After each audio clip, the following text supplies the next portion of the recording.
What's up, guys?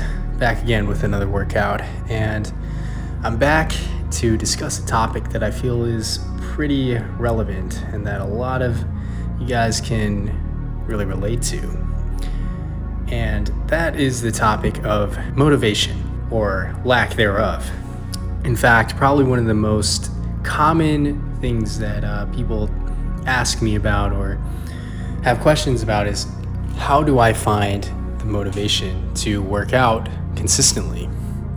How do I find the motivation to accomplish things in life? And it's honestly a pretty tricky one to answer because honestly, even for myself, I find that I'm not super highly motivated all of the time. I might be more motivated on average, but there are plenty of days where I really don't feel like going to the gym. My joints are aching, my muscles are still sore. There's so many factors at play in everyone's day-to-day life that makes it hard to find the motivation to really do anything at all. And it doesn't just apply to the gym. It might apply to, working on relationships, working harder at work. All of these things require a degree of motivation. Right? Well, I'd like you to reconsider that, okay? Well, let me tell you this. The truth of the matter is no one is motivated 100% of the time. Even the most gung-ho, fiery personality that you can think of, I can almost guarantee that more days than not, if you were to really get to the truth of it, this person, even though they seemingly have an unlimited supply of motivation, more days than not, this person probably would rather lounge around, relax, indulge.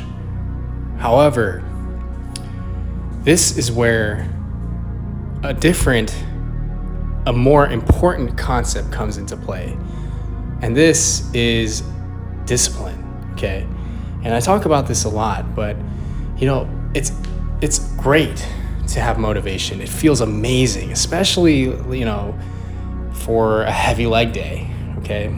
To go under a bar, have hundreds of pounds on top of your spine, like compressing you, and just being like, yup, let's do it. It's pretty tough, but when you're motivated, those workouts hit, right?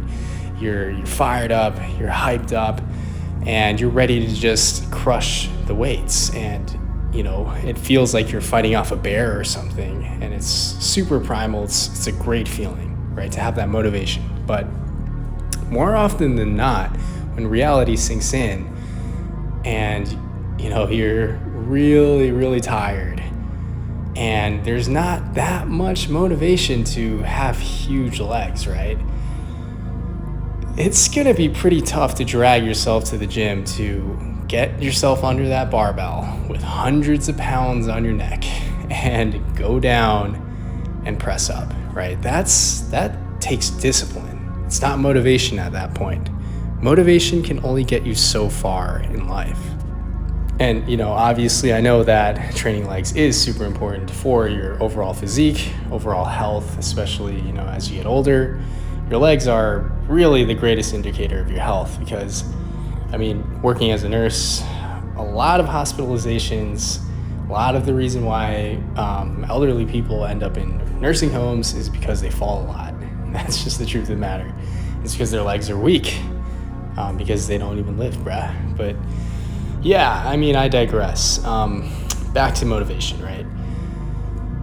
Yeah, health, aesthetics, they're great reasons to work out, train your legs, even though it's extremely difficult. It's probably the most difficult muscle group to train.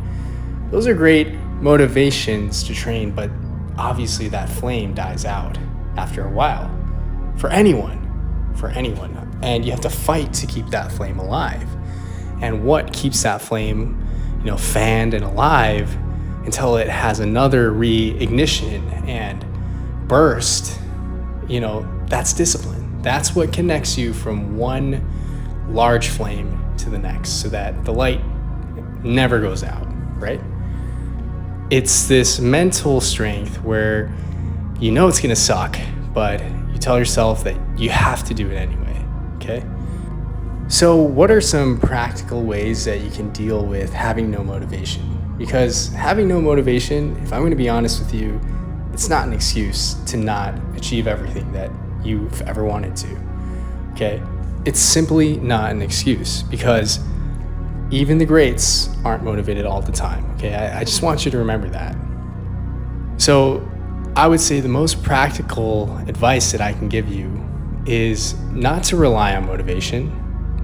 Think of motivation as more of a supplement on top of your daily habits and your discipline, right? If you have those days where you're extremely highly motivated, it just makes everything so much better, right? The pumps are insane. The vigor and the grit with which you train is going to be insane. And again, it's not all about training. You might really work much more enthusiastically. You might show your partner much more love, right? When you have that extra motivation, it's so much better. But don't rely on it. Instead, don't look at the end goal. Okay, it's really easy to get caught up in your end goal, and when you first start out, it's going to seem overwhelming. It's going to seem unreachable, but it all boils down to taking things one day, one step at a time. So the real important thing is to focus on small goals, maybe weekly goals, monthly goals, and focus on those one at a time, rather than just that overwhelming, overarching long-term goal, right? So let's say in gym terms, you want to get to 200 pounds, but you're like 130 pounds. Those 70 pounds are going to seem impossible. That's a lot of weight to gain. But, if you make your first goal in the next 3 months, something along the lines of, okay, I'm going to go from 130 pounds to 140 pounds. That's much more realistic. That's much more practical. And then when you get to 140 pounds, now you kind of close that gap to 200 pounds, and that goal becomes that much more reachable. So that's just some, boring practical advice. But one of the things that I used to always do in high school to get myself psyched up is I would open up YouTube and I would search up anything from like epic bodybuilding videos, anime scenes, anything that would get my blood boiling and inspire me. And I think that's a really important thing to do, because we gain a lot of inspiration from watching other people also achieve the goals that we want. And when we see that and we get inspired, it becomes motivation. So yeah, that's just something that I did and I continue to do, honestly, when I'm at my lowest. And yeah, man, sometimes you just need to watch a Greg Plitt motivational video or Ronnie Coleman squat 800 pounds. Yeah, I hope you guys enjoyed today's discussion. See you next time.